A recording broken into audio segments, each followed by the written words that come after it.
Good morning, Northside Baptist Church. Pastor Darrell here. This morning I have the privilege of interviewing someone that many of you know. Most of you have seen her at the piano, but Miss Nancy Catledge is going to be sharing with us her verse and some of her story and how this verse has helped her through some challenging days in her life. Your verse that you had shared with us was Psalm 105:4. Would you share with the congregation what that verse says?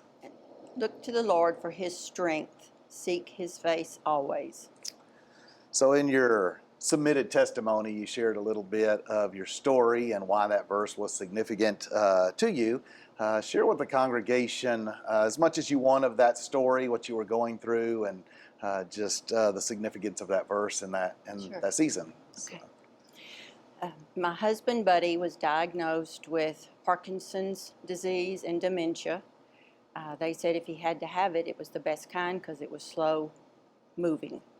And it was until it wasn't. And the last couple of years of his life, it became very pronounced.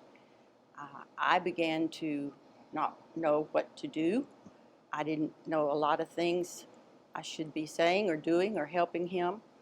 And I needed help. And so as you were looking for that help and direction, I assume it was in this season that this verse kind of came alive to you. What were some of the ways that this verse ministered to you or strengthened you or helped you during a difficult time? By all means, it helped me because I looked to him for strength. I didn't have enough of my own strength. I needed to seek his face in everything that I did. And I wrote it down on my little paper that I keep on the mirror of my dresser, so I see it every day. And at the bottom, I wrote, I trust you, Lord. It's a shame to have to write it down to remind myself that I do trust him, but I really had to put my trust in him, and this verse helped me do that. So lots of folks deal with loss in one way or another, whether it's the loss of a loved one, loss of a job, maybe a relationship with a friend or something like that. Based on what you've been through and what this verse taught you in that season, what is it that you would want the church to know if somebody's here that's struggling with loss of some sort? I did struggle with Buddy's loss because I didn't want to lose him. And the only way that I could handle it and watch him as he worsened in health was to seek the Lord's strength.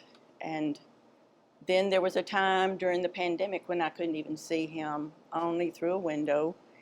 And I asked the people at the facility where he lived to please not let him die without me there. I know I put the monkey on their back, and I'm sorry I did that, but I really meant it. I needed to be there. And the Lord gave me the strength that I had to have when I couldn't see him. And he gave me the strength when Hospice of South Texas moved him over to their facility so I could go to see him. Oh, wow. Yeah, so I finally was able to see him, hug him, hold him, sing to him, pray with him, and be there when he did die on the May 15th, 2020. So God was faithful. Absolutely. In the good times and the bad. So. Absolutely. Well, Northside, I hope that as you've heard this story that it just has reminded you of the faithfulness of God. I'm sure that there are some in this room that are struggling with loss of some sort, even now. And I just hope that the testimony that Miss Nancy has shared with us will encourage you and just remind you to look to the Lord and his strength.